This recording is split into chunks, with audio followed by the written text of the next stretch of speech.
अस्सलामुअलैकुम to all viewers. उम्मीद करते हुए आप सब खैरियत से होंगे और बहुत ही स्ट्रांग होंगे। अच्छा, तो मैंने आपको बताया था चैनल में भी और ग्रुप्स में भी कि मैं आप लोगों के सामने जो है ना एक सरप्राइजिंग वीडियो लाऊंगा। तो वो ये है, सही है। और सबसे पहले जो है ना एक वाज़ व नसीहत सा भी होना चाहिए ना, ताकि जो भी न्यू स्टूडेंट है जो टेस्ट दे रहे हैं पीएफ का, और ये नॉन कमीशन जो टेस्ट है, सही है, इसमें एसएसबी वगैरह नहीं होता ना, तो इसमें ज़्यादातर स्टूडेंट जो है ना ये बुक वगैरह को फॉलो नहीं करते, सिर्फ चैनल में जो एमसीक्यूज आते हैं और जो ग्रुप्स में वो देखते हैं, बस उसी चीज़ आके वो फिर कहते हैं कि हमारा टेस्ट पास हो जाएगा। तो ये आप लोगों की गलतफहमी है, सही है। तो आज मैं आप लोगों के सामने ऐसी वीडियो लाया हूँ ना, जो कि ब्रीफ एक्सप्लेनेशन के साथ मैं आप लोगों के सामने वो जो है ना वो करूँगा और आप लोगों को दिखाऊंगा, सही है। तो आप वीडियो ला सकते हैं और चैनल को भी सब्सक्राइब करें। हर एमसीक्यूज पर मैं इंशाल्लाह 2 to 3 मिनट लूँगा और बहुत ज़बरदस्त एक्सप्लेनेशन करूँगा। तो ये आप देख लें, मैंने आप लोगों को बताया भी था कि आप लोग 4 ऑप्शन को एक्सप्लेन किया करें, सही। इस तरह के एमसीक्यूज में तो नहीं होता ना, फिजिक्स में होगा, मैथ्स में होगा, डिफिनीशन है, उसमें 4 जो ऑप्शन आएंगे इंशाल्लाह उसी को ही करेंगे। फर्स्ट जो है ना ये 4 to 5 वीडियो में बनाऊँगा। 210 एमसीक्यूज जो है ना ये इस पीडीएफ का लिंक मैं डिस्क्रिप्शन में डाल दूँगा, क्योंकि मेरे साथ जो है ना ये ड्राइव में है, सही है। और जो एक्सप्लेनेशन इसका मैंने खुद बनाया है उसका लिंक भी मैं डाल दूंगा, वो फिर वहाँ से आप लोग डाउनलोड कर सकते हैं, सही है। तो चलिए वीडियो को स्टार्ट करते हैं। इसी वीडियो में ये फर्स्ट वीडियो है इसका, और इससे सारे एक्सपीरियंसेस कवर हो सकते हैं, सही। जो चैनल और उसमें आते हैं ना वो थोड़े से फेक होते हैं, सही। आप लोग समझा करें। इतने एमसीक्यूज किसी को भी याद नहीं होते। आइंस्टाइन ये उस ज़माने में गुजरे थे, इस ज़माने में कोई भी बंदा जो है ना इतने एमसीक्यूज याद नहीं रख पा सकता, सही। आई होप कि इससे आप लोगों का टेस्ट कवर हो सकता है, सही है, 100%। वीडियो को स्टार्ट करते हैं। फर्स्ट जो है ना इंटेलिजेंस को आप देख लें। इंटेलिजेंस के 2 टाइप्स हैं। आप लोगों को मैं आप स्प्रिंग मीन इन्फेंट्स की तरह, छोटे बच्चों की तरह समझाऊंगा।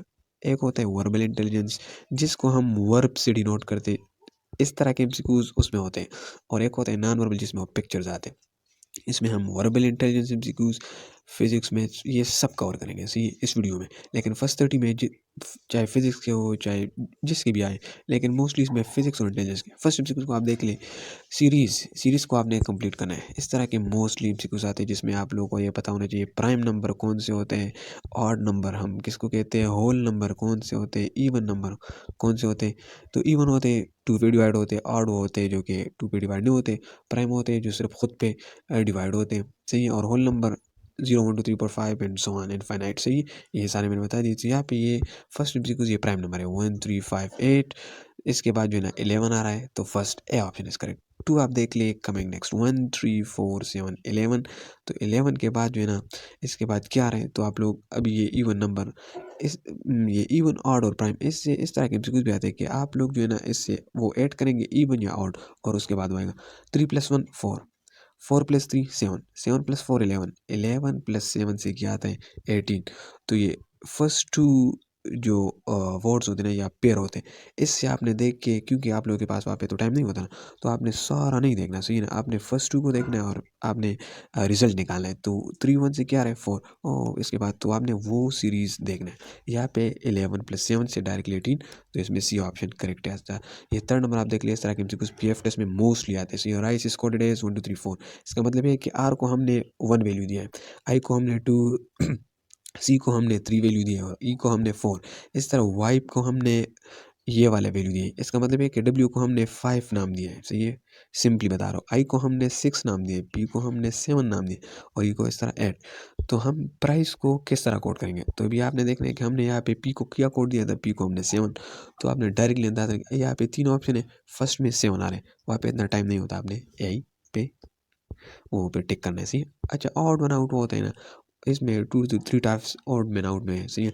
इसमें आपने वो देखना है कि इस सीरीज़ में जितने एमसीक्यूज है, प्राइम है, ऑड है, होल नंबर है, अगर सारे एक जैसे, तो फिर उसमें से जो अलग सा सीरीज़ का होगा तो वो आपने निकालना है। यहाँ पे 1 3 5 7 ये ऑड भी हो सकते हैं, ये प्राइम भी हो सकते हैं। यहाँ पे 8 जो है ना ये इवन नंबर है, ये इसमें डिफरेंट है, तो इससे हमने ये निकाल लिया, सिंपल एमसीक्यूज। दोबारा उस तरह ये कोडेड वाला एमसीक्यूज है। फन इज कोडेड है 6 9 7। एफ को हमने 6 नाम दिया है, यू को हमने 9, इनको हमने 7। गन को इस तरह, जी को हमने 0 नाम दिया, यू को हमने 9, इनको हमने 8, देन जी यू एफ, ये आप खुद निकाले 096। वीडियो पे लेंथी हो रही है सर, जल्दी जल्दी बता रहा हूँ। इस तरह के एमसीक्यूज ज़्यादातर आते हैं। School is to teacher, school में टीचर्स होते हैं ना, तो हॉस्पिटल्स में कौन होते हैं? हॉस्पिटल में पेशेंट्स भी होते हैं और डॉक्टर भी होते हैं और नर्स भी होते हैं।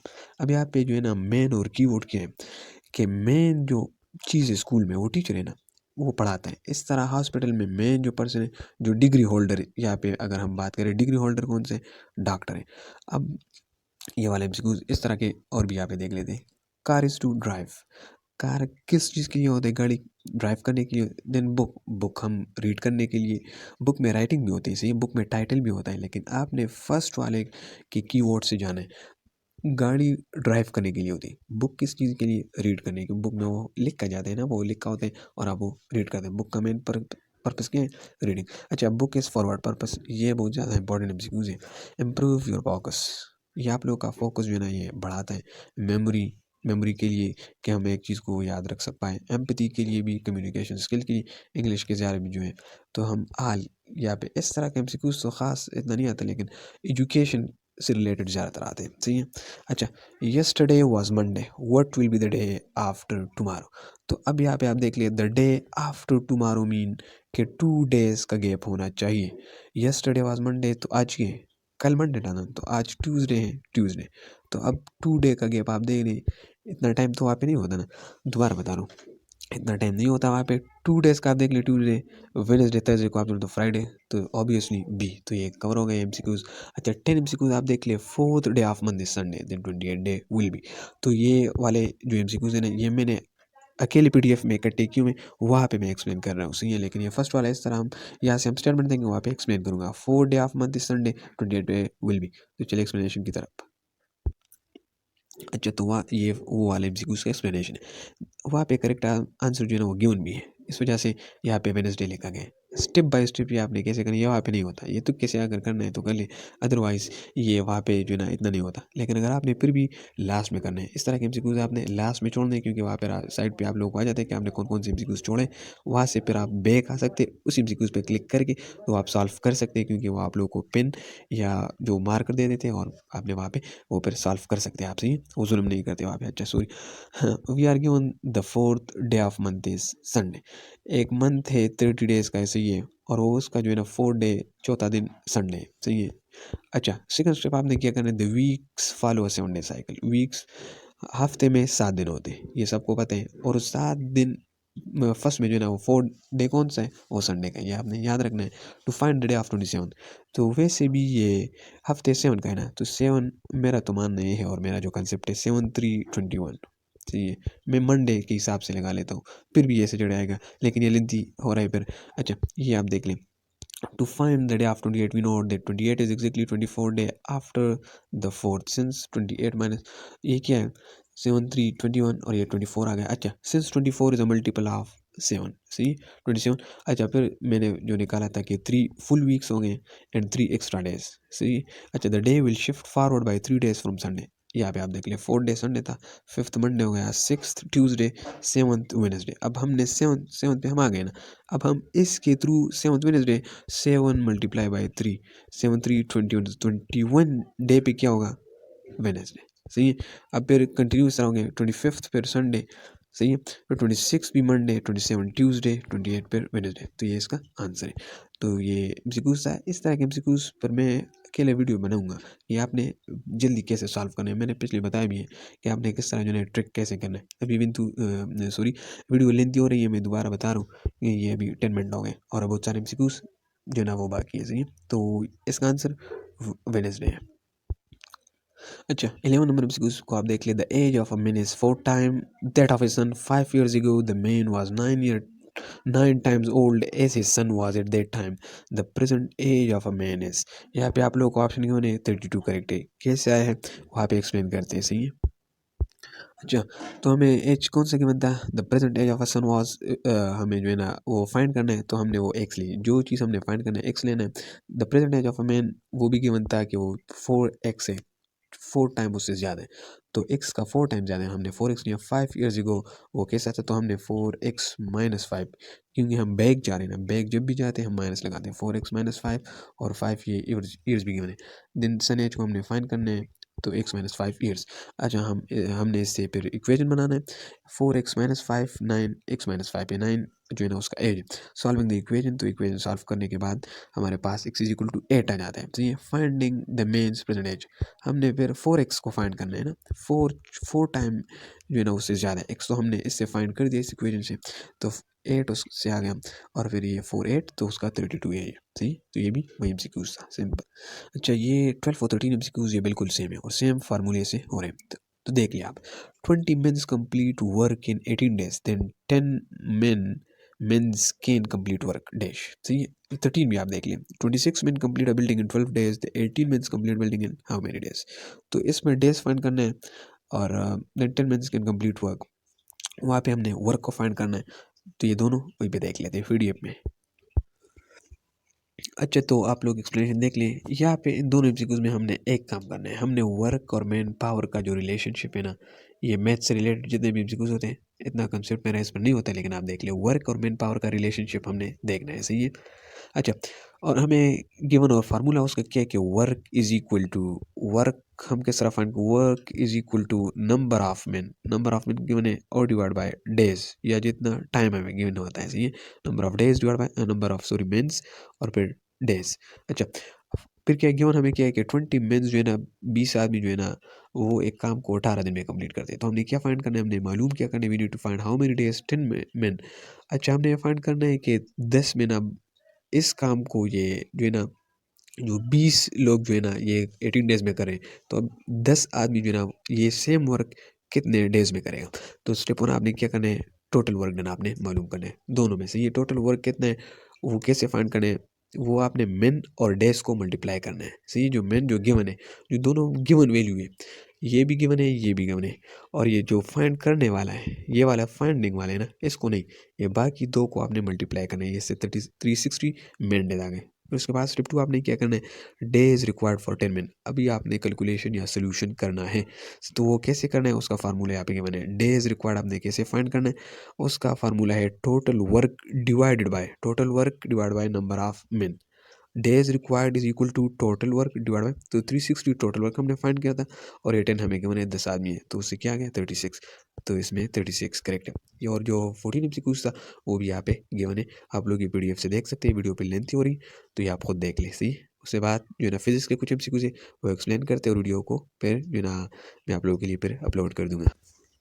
अच्छा, यहाँ पे जो है ना फिजिक्स के कुछ MCQs आप देख ली, यूनिट ऑफ एनर्जीज जाउल। सही है, और ये कैसे फाइंड करते हैं, ये work is equal to, work भी एनर्जी की तरह है ना, F.D फोर्स हम न्यूटन, और D से हम या डिस्टेंस को हम मीटर से मेजर करते हैं, न्यूटन मीटर को हम जाउल भी कहते हैं, ये एनर्जी का भी यूनिट है। सही है। अच्छा, वर्क ये भी बताते चलूँ कि वर्क और एनर्जी का दोनों का यूनिट सेम है। अक्सर आ जाता है कि which one of the following या which two of the following have the same unit, तो बोथ एंड भी आ सकते हैं फिर। तो एनर्जी का यूनिट जूल, करंट किसका यूनिट है, तो ये करंट का यूनिट सॉरी, करंट तो एक क्वांटिटी है ना। अच्छा, करंट तो क्वांटिटी है ना, करंट का यूनिट जो है ना वो एम्पेयर है। तो ये पास्कल प्रेशर का एक यूनिट है, या स्ट्रेस का भी यूनिट है। अच्छा, speed of light in year is, तो ये 3 मल्टीप्लाई 10⁸ है। बाकी ये डिक्रीज भी अक्सर हो जाता है, लेकिन ये इतना डिपेंड नहीं करता। Speed of light in water ये यहाँ पे कह रहे कि 2.25 मल्टीप्लाई 10⁸ कह रहे। Light in glass speed of light जो है सही, वो 2 मल्टीप्लाई 10⁸ कह रहे। सही, ये आप देख लीजिए, वैल्यूज ये इतने नहीं आते, स्पीड ऑफ लाइट मोस्टली आ जाते हैं, जो कि है 3 मल्टीप्लाई 10⁸. अच्छा, which lie apply to length is directly proportional, वो कौन सा लाई जो डायरेक्टली प्रोपोर्शनल जो लेंथ के साथ इंक्रीज होता है, वो हुक्स लाई, और हुक्स लाई स्ट्रेस और स्ट्रेन का जो है ना वो रिलेशन को शो करता है। अब स्ट्रेस और स्ट्रेन क्या, स्ट्रेस को हम मोस्टली प्रेशर भी कहते हैं, लेकिन प्रेशर जो है ना वो लिक्विड्स में होता है, और स्ट्रेस हम मोस्टली सॉलिड में लेते हैं। सो ये force per unit area in solid is known as stress, force per unit area in liquid is known as pressure, ये आप देख लिया। और स्ट्रेन क्या है, सॉरी ये स्ट्रेन हम ले लेते हैं, स्ट्रेन होता है इंक्रीज इन लेंथ पर ओरिजिनल लेंथ, वो क्या होता है स्ट्रेन। अच्छा, 19 आप देख लिया, which length is thin at the centre and thick at the edges, तो वो कन्वेक्स लेंस है, और इसका जो अपोजिट है विच लेंस इज थिक, अगर ये आ जाए at the centre and thin at the edges, तो वो फिर कनकेव होगा। सी है, when light enters from denser to rarer medium it bends away from the normal. इसका मतलब ये है, अगर लाइट जो है ना वो पानी से हवा में आ जाए, तो वो फिर नॉर्मल से हट कर जाएगा। Loudness is directly proportional to amplitude, या लाउडनेस जो है ना ये एम्पलीट्यूड पे भी डिपेंड करता है, इसका मतलब ये सही है। और ये भी बताते चलूँ कि फ्रीक्वेंसी और पिच का आपस में डायरेक्ट रिलेशन है। अच्छा, rate of flow of charge is known as current की जो है ना डेफिनेशन क्या है, चार्ज पर यूनिट टाइम। तो इसका क्या मतलब है rate of flow of charge. Thermal conductivity of brass, इस तरह के एमसीक्यूज नहीं आते, लेकिन आप देख लिए 14687 वाट पर एम के। अच्छा, थर्मल कंडक्टिविटी ऑफ वाटर ये मोस्टली आ जाते हैं 0.598। इसका जो ये यूनिट है ना डब्ल्यू बाई एम के एट 20 डिग्री सेंटीग्रेड, ये आप याद कर लें। यूनिट ये है सही, ये तो टेम्परेचर भी यहाँ पे गिवन है। अच्छा, यहाँ पे आप देख लिए how many methods of transfer of heat. तो हीट के ट्रांसफरिंग के कितने एग्जाम है, वो कौन से, एक रेडिएशन है, एक कन्वेक्शन है और एक है कंडक्शन। सही है, तो ये भी एक एमसीक्यूज है। सही है। अच्छा, 26 आप देख लें, the first in over of a cricket game the run rate, ये दोबारा इंटेलिजेंस की तरफ चला गया। ये एमसीक्यूज लास्ट में कर लेते हैं। सही है, थोड़ा सा लेंथी है, वो आप पीडीएफ से करेंगे। अच्छा, सीरीज 23, 5, 6 ये भी उसी पीडीएफ से करेंगे। सही, लास्ट में ये 2 एमसीक्यूज, और ये एमसीक्यूज आप देख लें 26 7 गया। सही, ये इसमें जो है ना कौन सा क्वांटिटी है डिफरेंट है, तो किलोमीटर, सेंटीमीटर और फुट, ये फुट है। सही है, ये जो है ना ये लेंथ की यूनिट है, तो लेंथ बड़ा क्वांटिटी, ये लेंथ एक क्वांटिटी और ये बाकी इसकी यूनिट से, तो यूनिट और क्वांटिटी में तो फर्क है ना। बी इज करेक्ट ऑप्शन, यहाँ पे एक डिफरेंट।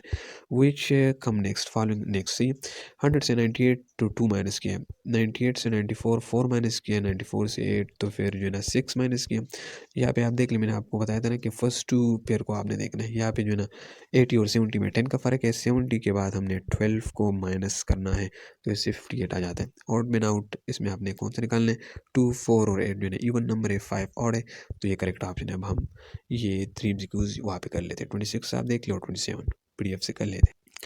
अच्छा, ये भी बता दूँ ना कि हर जो है ना न्यूमेरिकल में आपने गिवन डेटा को पहले फाइंड करना है, फिर रिक्वायर्ड जो आपको ये पता हो कि मैंने क्या फाइंड करना है, मैंने क्या निकालना है या, और फिर उसके बाद फार्मूला सोचना है, फिर उसके बाद सोल्यूशन करना है। यहाँ पे हमने गिवन को सोचना है। हमें गिवन है दिस ओवर में हमारा रन रेट 3.2 से जा रहा है और हमने टारगेट 282 को चेस करना है। रिमेनिंग ओवर्स में हमें 40 ओवर में कितना रन रेट चाहिए कि हम जो है ये टारगेट ये चेस करें और ये हम मैच जीत जाए। सही है, run score in the first 10 over, ये कितने, तो रन स्कोर को हमने कैसे फाइंड करना है, 10 डिवाइड बाय टाइम। सही है, तो 32 वर्ज है ना, 3.2 सॉरी डिवाइड बाई 10, तो इससे हमारे पास 32 आ जाता है। सही है, स्टेप 2 के रन रिक्वायर्ड इन रिमेनिंग, तो रन हमें क्या चाहिए, तो रिमेनिंग रन्स को हमने 282 रन्स को, और जो है ना ये हमने जो फाइंड किया है पहले वो माइनस करना है, उससे 250 आ जाता है। फिर स्टेप 3 के रिक्वायर्ड रन रेट, ये हमारा जो फाइनल काम है, हमने रन रेट को फाइंड करना है कि हमें बाकी 40 ओवर्स में कितना रन रेट चाहिए। वो कैसे फाइंड करना है, वो ये है 250 मल्टीप्लाई बाई 40 के और फिर डिवाइड बाय, तो सॉरी 250 डिवाइड बाई 40, तो उससे 6.25 आ जाता है। तो हमें 6.25 रन रेट चाहिए पर ओवर। हम अगर ये रन्स करेंगे तो हमारा जो है ना ये टारगेट चेस हो सकते हैं। और बाकी जो है ना वो हमें ये गिवन है, वो वाला 23 25 15 से 6 और 6 से 73। अब ये पहले डिक्रीज़ हुआ है, 23 से 25 बना है, फिर इंक्रीज़ 5 से 15 बना है, फिर डिक्रीज़ हुआ है, कम हुआ है मीन, और फिर इंक्रीज़ हुए। अब हम दोबारा इसको डिक्रीज़ करेंगे। सही है, तो हमारा मेन मकसद जो है ना वो डिक्रीज़ पे होगा। अब हम इसको दोबारा एनालाइज करते हैं कि इसके अंदर क्या हुआ है। 23 25 बना है, फिर 5 से 15 बना है। सही है, फिर जो है ना इसमें पहले जो है ना ये डिवीजन हुआ है, पहले डिवीजन होता है, डिवीजन हुआ है इस जो है ना सिनारियो में, और फिर मल्टीप्लिकेशन, फिर डिवीजन हुआ है, फिर मल्टीप्लिकेशन, फिर हमने डिवीजन करना है जो कि हमने फाइंड करना है फिर। सही, यहाँ पे आप देख लेना 5 3 15, यहाँ पे अगर हम 6 के साथ 12 को मल्टीप्लाई करें 73 आ सकता है। सही। अच्छा, तो ये आप देख लें, इससे जो है ना हमारे पास जो है ना ये इसके बाद डिवीजन होगा, और ये अगर हम फिर 10 पे जो है ना डिवाइड करेंगे तो हमारे पास 73 आ जाता है। सही, तो ये पीडीएफ आप डाउनलोड कर सकते हैं। वीडियो लेंथी हो गई, मैं खुद भी भूल गया कि मैं क्या कह रहा हूँ इसमें एमसीक्यूज में, तो इस वजह से वीडियो को आप एंड करते हैं। थैंक यू सो मच, अल्लाह करे कि आप सबका टेस्ट पास हो जाए, चैनल को भी सब्सक्राइब कर लें। Thank you so much.